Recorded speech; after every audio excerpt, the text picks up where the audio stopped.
Hello बच्चों, मैं doctor Sunita Nandal कक्षा 9th के लिए क्षितिज भाग 1 का 4th पद्यांश है 9th क्लास का।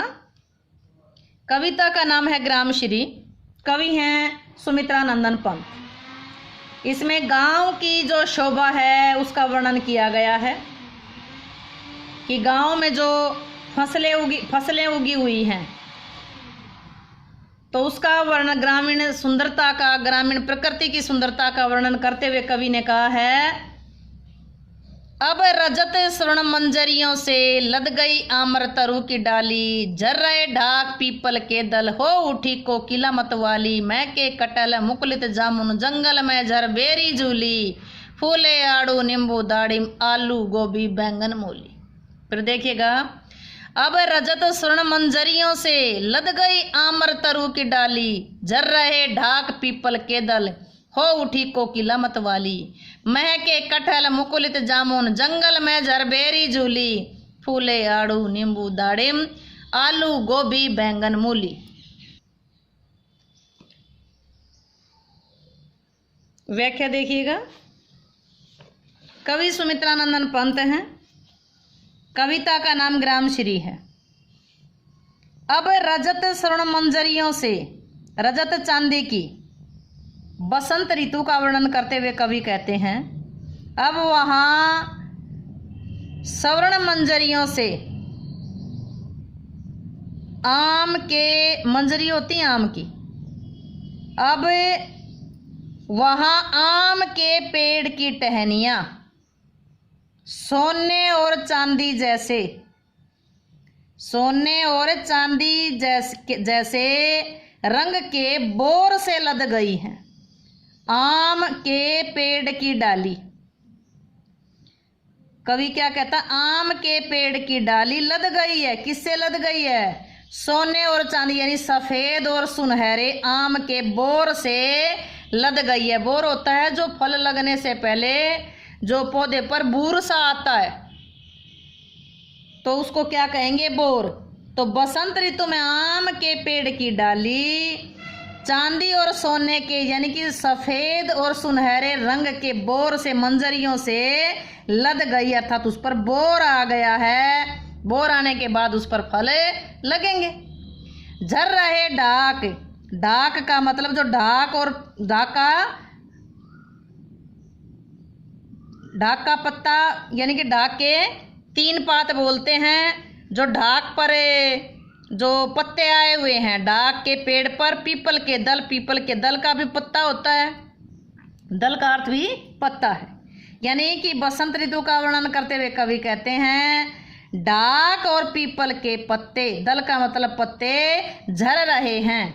ढाक और पीपल के पत्ते झड़ रहे हैं। हो उठी कोकिला मतवाली, और कोयल मतवाली होकर के मस्ती में भर के कूकने लगी है। बसंत ऋतु में क्या कहता है कि आम के पेड़ की डाली सोने चांदी जैसे बोर से लद गई है। आम के पेड़ की डाली सोने चांदी जैसे बोर से लद गई है। ढाक और पीपल के पत्ते झड़ रहे हैं और कोकिला, कोयल मतवाली होकर के कूक उठी है।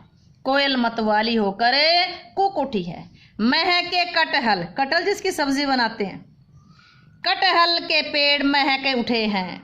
मुकुलित जामुन, जामुन पर भी बोर लग गया है। कटहल के पेड़ महकने लगे हैं, जामुन पर भी बोर आ गया। बोर मीन बूर, जो फल लगने से पहले आता है। जंगल में झरबेरी झूली, और जंगल में छोटे छोटे बेरों वाली झाड़ियां भी झूलने लगी हैं, मतलब उन पर बहुत सारे बेर लद गए हैं। जंगल में जो छोटी छोटी बेरों की जो झाड़ियां हैं वो भी बेरों से झूलने लगी हैं। कटहल महकने लगे हैं, जामुन पर बोर आ गया है। जंगल में झाड़ियां, कैसी झाड़ियां? बेरों की जो झाड़ियां हैं वो झूलने लगी हैं, बेरों से लद गई। फूले आड़ू, आड़ू नींबू दाड़िम अनार, आड़ू नींबू अनार, आलू गोभी बैंगन मूली, ये तो फलाएं हैं और ये क्या है, ये सब्जियां, ये फल और सब्जियां भी खूब उगे हुए हैं। जंगल में आड़ू नींबू दाड़िम फल, आलू गोभी बैंगन मूली, ये सब्जियां, ये फल और ये सब्जियां जंगल में क्या है, खूब उगे हुए हैं। फिर देखिएगा, बसंत ऋतु में आम के पेड़ की डाली सोने चांदी जैसे बोर से लद गई है। ढाक और पीपल के पत्ते झड़ रहे हैं। कोयल मतवाली होकर के कूक उठी है। कटहल महकने लगे। जामुन बोर से लद गई। जंगल में बेरों की जो झाड़ियां थी वो झूलने लगी, अर्थात बेरों से लद गई। आड़ू नींबू दाड़िम क्या होता है, अनार। आड़ू नींबू अनार, आलू गोभी बैंगन मूली, ये फल हैं और ये क्या हैं, सब्जियां। जंगल में आड़ू नींबू दाड़िम आलू गोभी बैंगन मूली आदि फल और सब्जियां खूब उगे हुए हैं। काव्य सौंदर्य देखिएगा, बसंत ऋतु का वर्णन किया गया है। बसंत ऋतु में जब कोयल कूकती है तो और भी उसमें रस घोल देती है। भाषा शुद्ध साहित्यिक खड़ी बोली है। तत्सम शब्दों का प्रयोग किया गया है। चित्रात्मक शैली है। पूरे पद्यांश में अनुप्रास अलंकार आया है। कौन सा अलंकार आया है, अनुप्रास। दृश्य बिंब है और अभिधा शब्द शक्ति है।